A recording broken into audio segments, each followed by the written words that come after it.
Looking for the latest on the Jazz, Utes, Cougars, and Aggies? Yeah, we've got you covered. This is Hans Olsen and Scotty G on 97.5, the Sports Zone.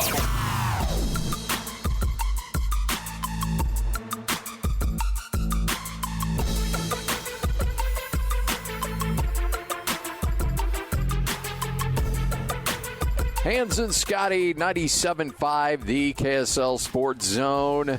Hey, by the way, let's give away some tickets. 801-575-ZONE. That's 801-575-ZONE. I got some RSL tickets. They're yours if you're calling number 12 to go see RSL versus the Houston Dynamo coming up on Saturday. You want those tickets? Call and claim them, and they will be yours. All right, coming up at 2:05, we'll chat with Phil Johnson, really fired up. I mean, I wish we were talking to him under different circumstances. Yeah. But anytime we get to talk to Phil, we're fired up about it. I had a chance to talk to him a little bit this morning, and he's just one of the best dudes on the planet. He really is. He is, and he's enjoying his retirement, and he's going to step back on the headset for a minute with us. So. Yeah, and when I call him, he's like, yeah, I'm just on my way to Bear Lake. I'm like, of course you are. Yeah, that's good for you. That's where you belong. Yep. It's probably out there with my Uncle Phil. Yep. I know those two like to bump elbows every now and then. I could see those guys on the wave runners out there. Oh, yeah. Yeah, just hopping along for sure. About the same age. Yeah? I think my Uncle Phil's just a little bit younger. But, I'm excited to chat with him, and we'll share some Frank Layden stories for sure. And everybody's got Frank Layden stories, it seems like. Another thing coming out of Big 12 Media Days, Scotty, was Mark Harlan. And I think that the biggest topic for Mark Harlan was the Morgan Scalley deal, working and putting together the Morgan Scalley contract. So the thought was, is this potentially Kyle Whittingham's last year? Because Kyle Whittingham has emphasized coach in waiting. I asked Coach Witt about the hiring process of Coach Beck, and he said, Morgan and I sat down, and this is why, because Morgan is coach in waiting. And so, we went into the Mark Harlan conversation with how did this go down and how did it come together, and why was there this coach in waiting? And, Lloyd, I don't know if you've got that cut, but this is Mark Harlan talking about why they put together and how they put together the Morgan Scalley deal. Really have noticed this in this recruiting class. This is coming together to be one of our better classes we've had in a while. That comes up for a parent to see who's next. Whenever next is a real asset to the organization. And we've really seen that over these last couple of recruiting cycles. So it just made a lot of sense. And it's nice in this world of instability. It's nice to have that kind of stability as we move forward. Kyle has been asked for probably the last 5, 6, 7 years. Hey, how many more years you got left in it? And every time he sidesteps it and says, you know what, I'm still loving it. I'm going to keep going as long as I still love it. Yesterday was the first time where you really got an indication as to how he's feeling, because he flat out said, if we aren't 5-7 last year, if we have a good year, I may not be here right now. The reason he's back this season is because they stunk last year. Yeah. And he does not want to leave on that note. So that's kind of going through his head, and here's Kyle saying, look, I'm not going to leave this program at 5-7. It's just not going to happen. Let me just say this, that last year was so frustrating and so disappointing. Couldn't possibly have said, okay, that's it. I just couldn't have walked away on that note. It was the most frustrating year of my coaching career, and I would have never been able to come to terms with that, to have that be the last of a career. So he's thinking about it. He's acknowledging that time's coming, and even acknowledged that if they had a really good year last year, he may be retired. But he's not leaving it like it is right now. So this is interesting because the people that I talk to, in a given week and go back and forth with, and people I've relied on over the years for different kinds of information, they don't believe that Kyle's done after this year.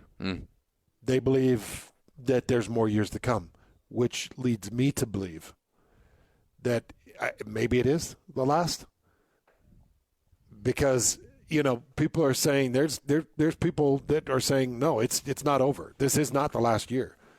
I wouldn't be surprised if it's 2 or 3 more. And it's not just one.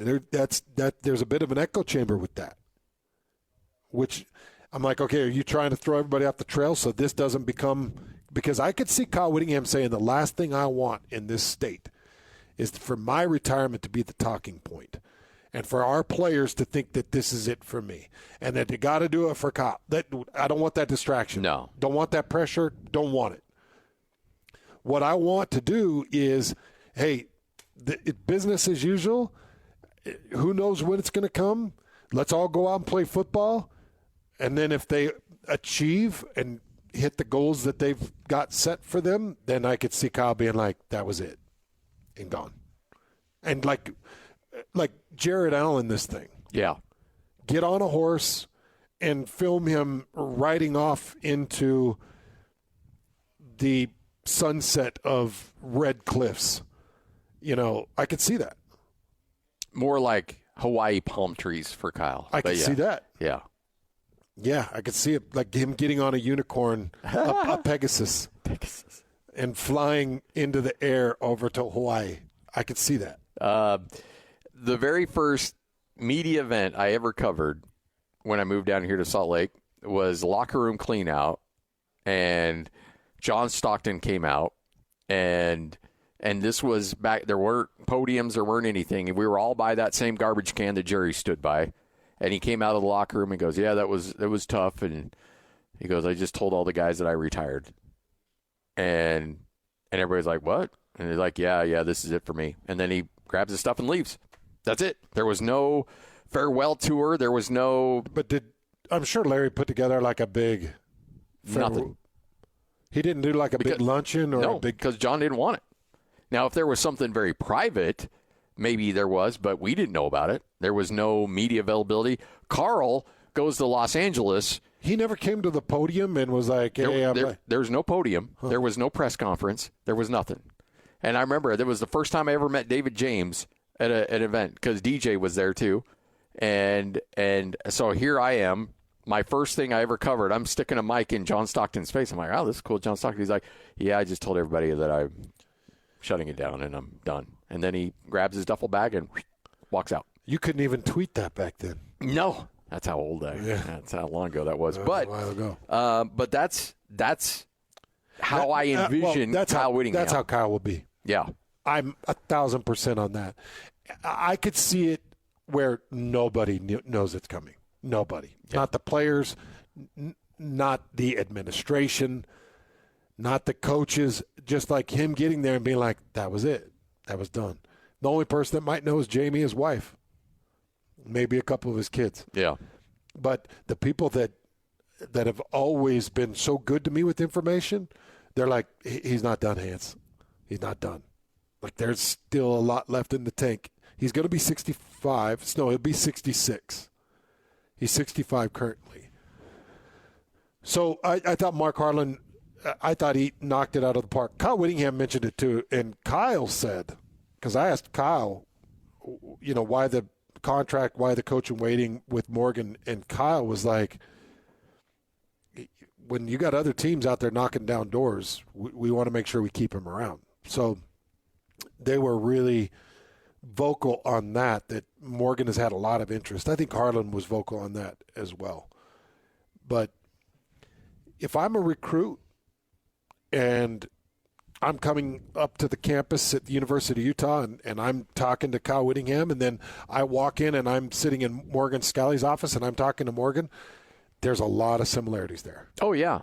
The intensity, the scheme, the university game plan, it's very similar.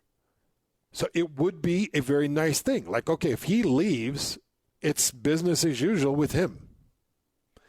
It's actually a pretty good recruiting ploy. Oh, yeah, absolutely. Because, I mean, I'm sure that you, when you were going to BYU, you wanted to have 4 years of Lavelle, right?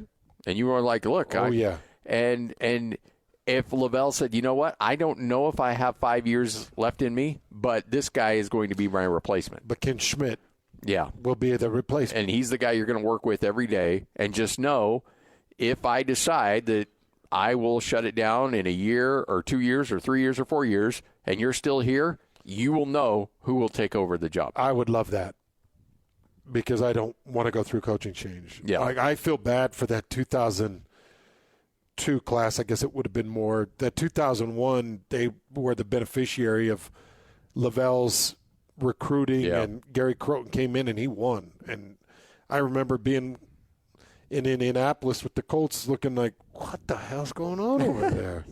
I leave and now they get hot. Yeah, but then the wheels came off fast. And going through coaching changes aren't fun. I went through after my rookie year in the NFL, and I went through that, and I remember thinking when I was going through that, I'm so glad I didn't have to go through that crap in college. Because, here I am, a man, I'm trying to raise a family. If I'm just a kid and I'm trying to figure out my head coaching situation in college, that sucks. And some kids are going through 2 and 3. Yeah. Yeah. So I think it's a really good thing for Utah to be able to say, no, this is our guy. But if I'm Morgan Scalley, I'm like, so when does this clock start? Yeah. So are you thinking about when does this clock start? Because Morgan's 45 or 46. Yeah, he's a few years. He's probably 45 or 46, right? Yeah. When did Kyle? How old was Kyle then? When he would have been 45 when he took that job. Yep. Mid-40s. Mid-40s when he took that job. So about Morgan's age. So Morgan's got everything out in front of him. He can accomplish everything he wants, and he can build his own legacy. Yeah. Yeah, for sure. He's got plenty of time.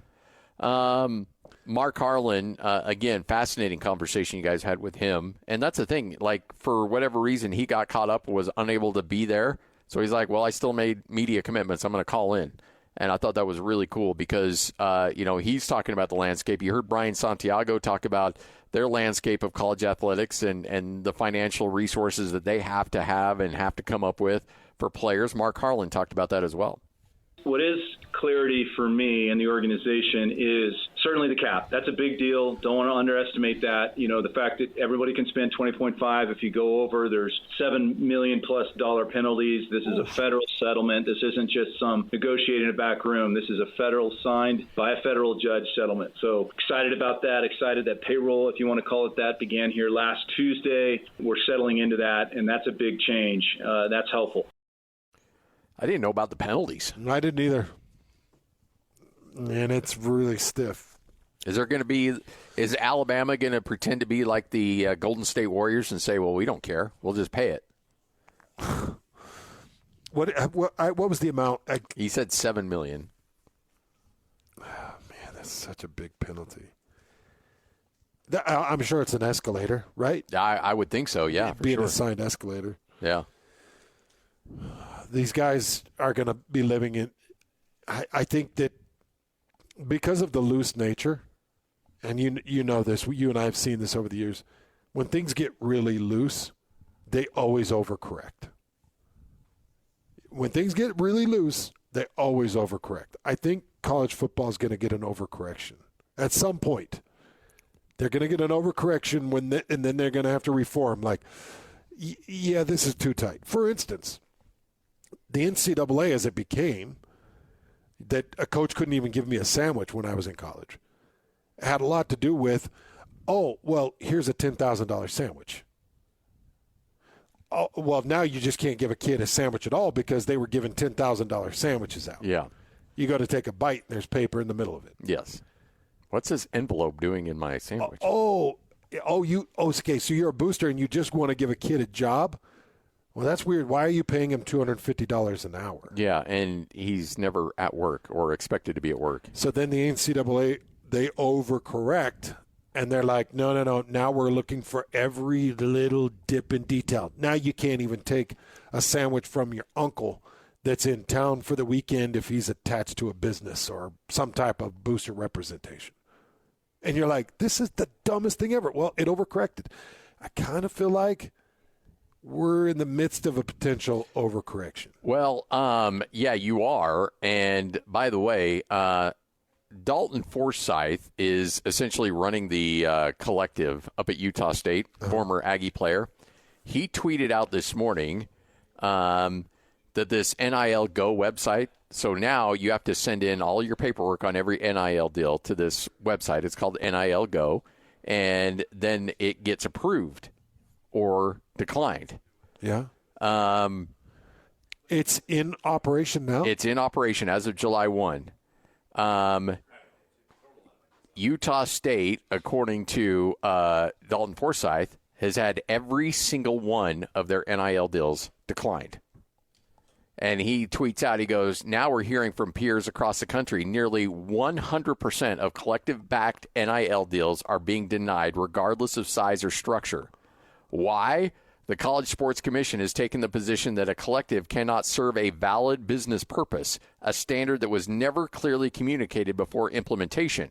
Oh, my goodness. Said in a July... This is actually massive news. In a July 10th memo, NIL Go finally confirmed what many had feared. An entity with a business purpose of providing payments or benefits to student athletes or institutions rather than providing goods or services to the general public for profit does not satisfy the valid business.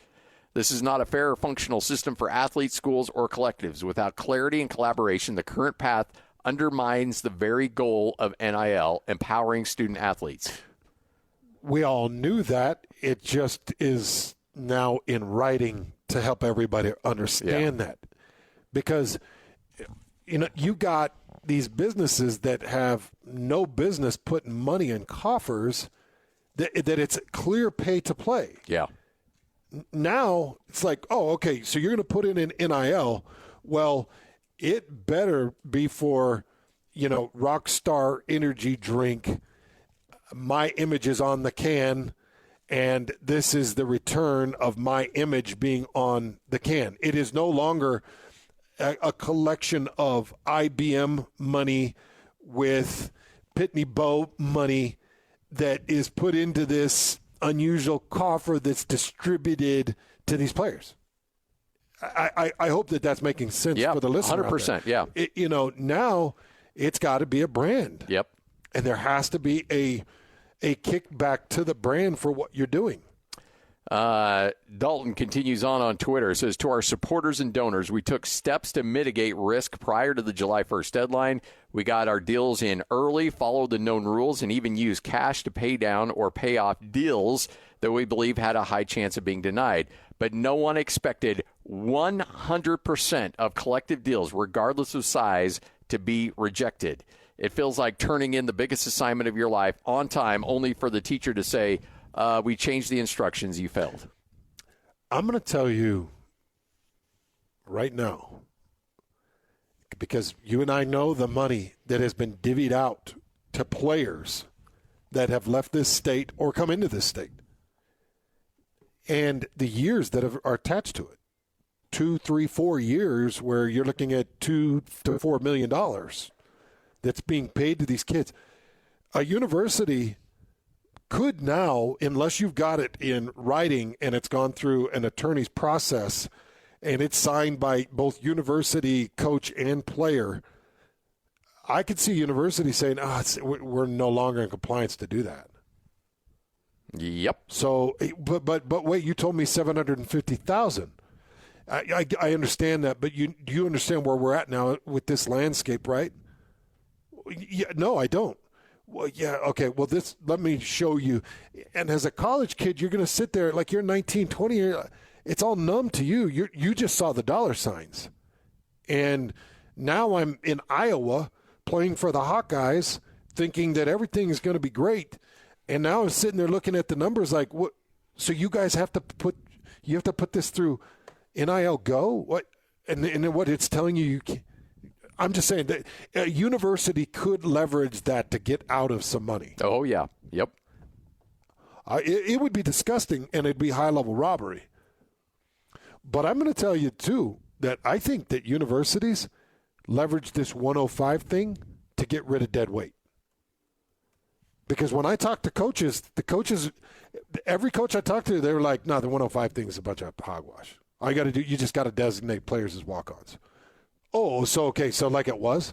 Well, yeah, essentially. But you got to designate them, and then they are a walk-on. But I think it was Leipold told me you're going to have many teams that are 130, 140 plus. I was like, but I thought it was 105. He's like, yeah, but you just got to designate. This is how you do it. And then it's those guys that this waiver transfer portal was put in place for. It's not even the 105. It's these guys that you've designated as walk-ons that now get waived and can be re-signed as walk-ons. It's a practice squad, essentially. Yep. The way the NFL builds a practice squad. So everybody was like, got to get to 105, got to get to 105. You start cutting guys, and you're like, sorry, you're a 105 casualty. Now those guys are like, wait a second, you just put 20 new guys on your roster from the portal. It's dirty. Universities are, it's dirty, but it's business. And business is business. What can I say? Yep. It cuts both ways. It's good for the players and very bad for the players. All right, Hans and Scotty right here on 97.5 the KSL Sports Zone.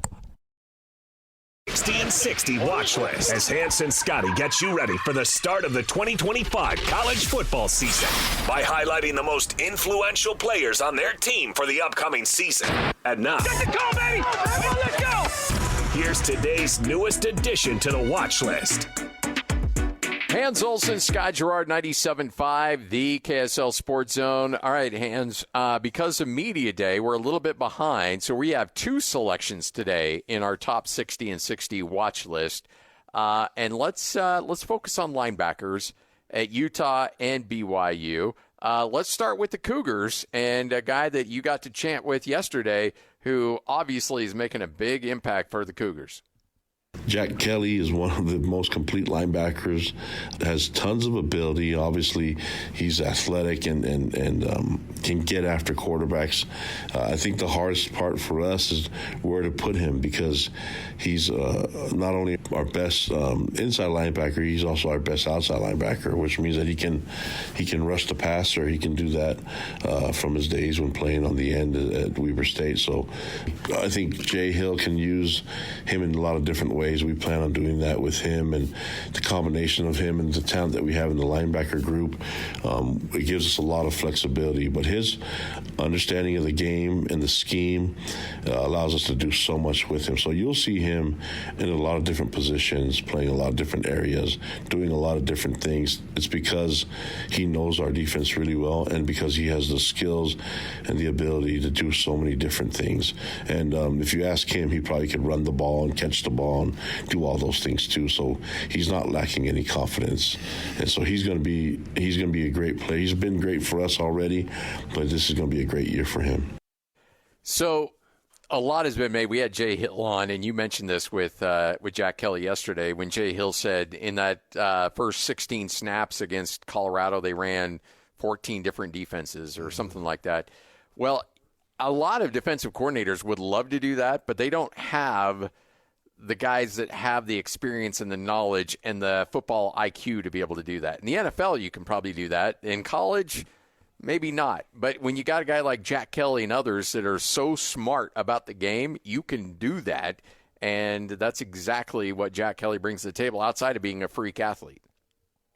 There's so many good things when you got an athlete like him. And it was funny just challenging him and Isaiah Glasker back and forth because we asked Isaiah who's faster. He's like me. We asked Jack. You could tell those dudes are competitive with each other. Jack laughed it off. He's like, oh, come on. He did not say that. It's like, I got him. I got him in this area. Got him in this. And they're very competitive. Both of them are crazy athletes. But this is what you love about a guy like Jack Kelly. When you've got a defensive player that you can say, keep his butt in the pocket. Do not let him break the tackle box. If he gets outside of you, it's your butt. Or this guy sits in the pocket.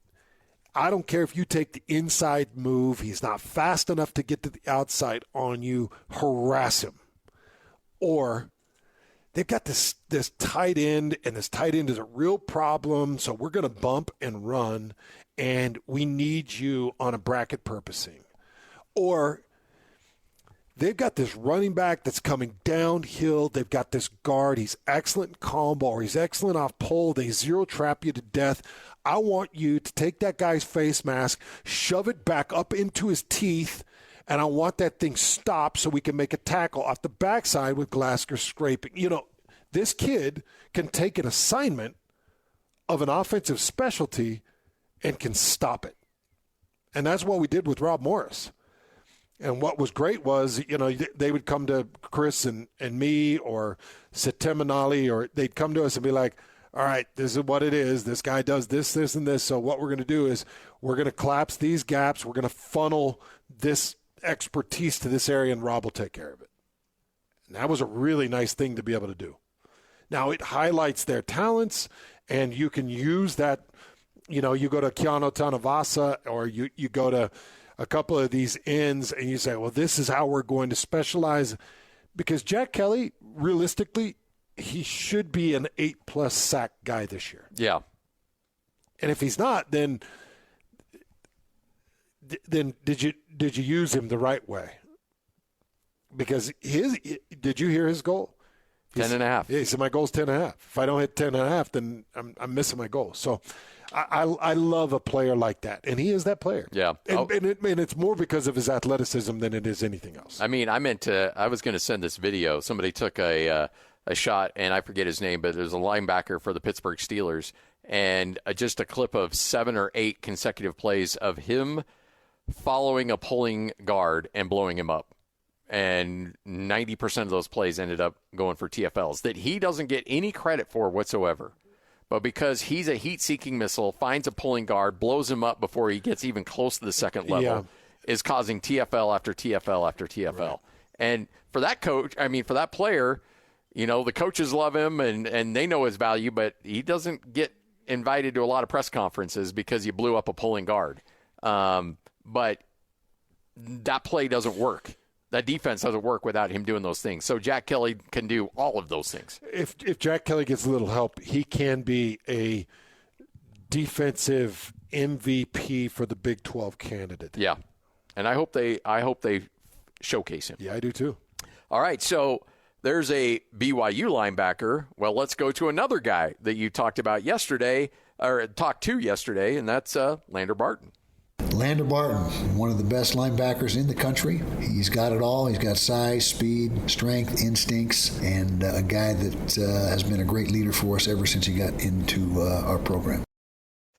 I think we would have expected a little bit more from Lander Barton based on that early season trajectory. I think he breaks out of it this year, and I think he has a stellar season. I think so as well. I believe that that's going to be the case, and you and I have really been the Lander Barton hype train. But now I just am pulling back the reins, and I'm just saying, all right, Lander, just go do it. Go do it. Go have that crazy freak season that I know you're capable of having, and that you now need. He needs it. He's got to have that freak season that Cody Barton's him into the stratosphere. Yep. Because that season that Cody Barton put together under Colton Swan, his senior season, I think Colton Swan came in. I think that was his first year at Utah. His first year, and took Cody. And that's what Lander needs. And it's very, very possible, and I brought this up with Lander while we were talking to him, having Lavani Damuni and Logan Fano on either side of you, edge rusher, outside backer, middle to outside. Those are two guys that should do what we were just talking about with Jack Kelly. It should clear pathways for Lander. Should. Yeah.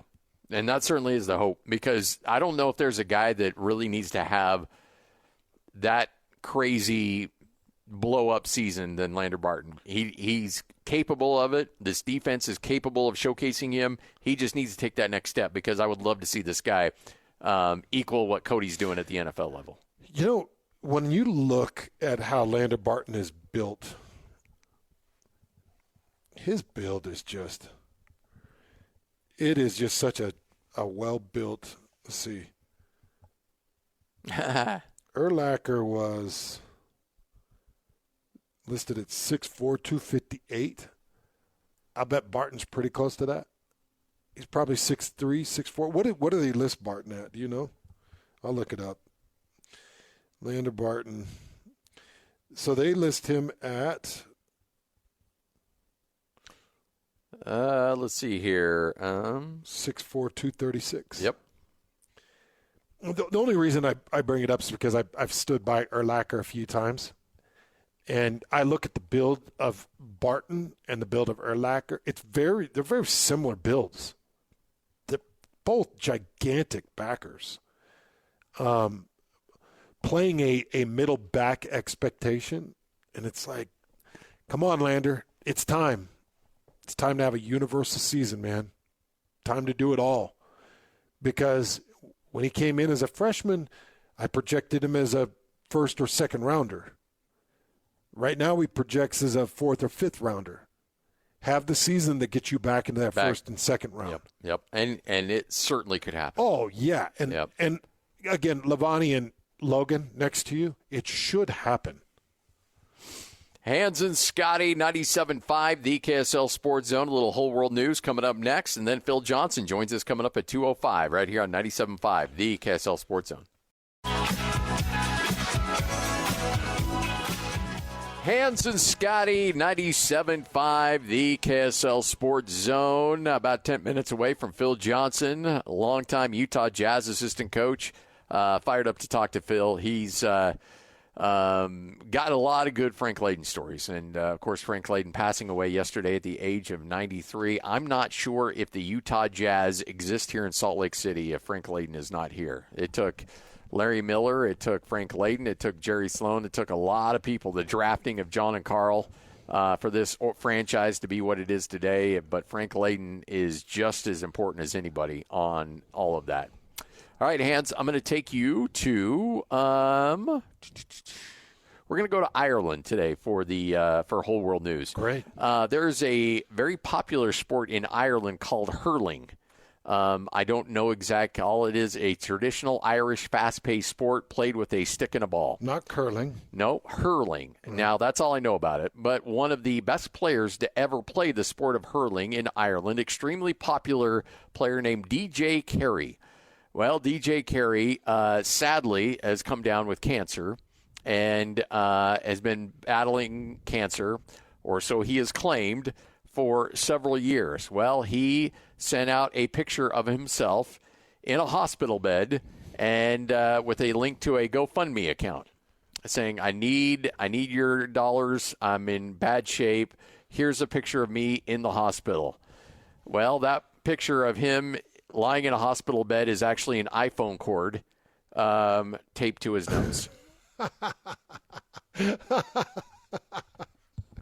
He's extorting? He is extorting. He has been arrested. Oh! And has pleaded guilty to 10 out of 21 counts of deception and fraud. How much money did he get through the account? Does it say? It does not say how much money. In fact, he said that a lot of people were duped. Even an Irish billionaire named Dennis O'Brien kicked him over some money, who is the founder of the mobile phone network Digicel in Ireland. But that is, I don't know how anybody sees this picture and says, oh, boy, that's a guy battling cancer. He does not have cancer. His lawyers do say that he does suffer from significant mental health issues. Well, he's creative. And but he shoved an iPhone charging cord up his nose.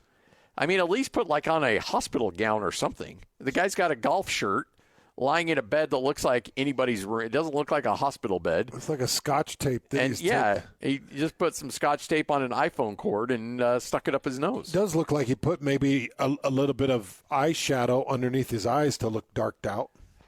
But, he's going to spend some time in jail. Yeah, rightfully so. Yeah. When you bilk people out of money like that, you should probably spend some time in jail. They do not have a dollar amount that he was able to raise, but it did say the photo fooled thousands of people to donate money to him. You know, this is more common than I think we'd ever imagine. Oh, I think you're right on the dot on that one. There is Well, you know of the fake cancer situation we went through as a family. Yes. And that was a really tough thing to deal with. A person got in a relationship with somebody that faked stage 4 cancer for years. Yeah. So it's one of the more hideous things I've ever seen somebody do. Yeah. It's as disgusting as anything out there. Yeah. This is 97.5, the KSL Sports Zone.